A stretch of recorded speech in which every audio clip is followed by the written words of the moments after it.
Hi, it's Brittany Levy here from Stay Current, and this is an article that you should know.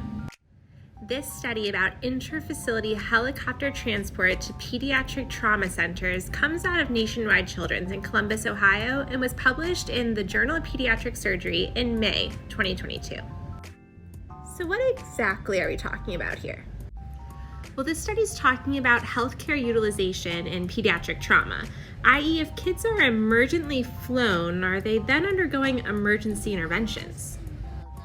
So how'd they figure that out?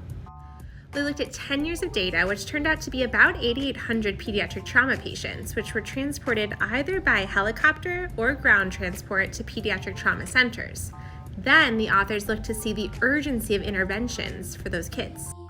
So what did they find? Well, they did find that kids that were transported via helicopter did have a higher injury severity score, and 1.3% of them did require an emergency operation. Only 0.2% of the kids transported by ground needed that. So overall, yes, kids transported via helicopter did need an emergency intervention more frequently than kids transported by ground, but 98.7% of them didn't. So we might be overutilizing helicopter transport. Check back for more articles that you should know.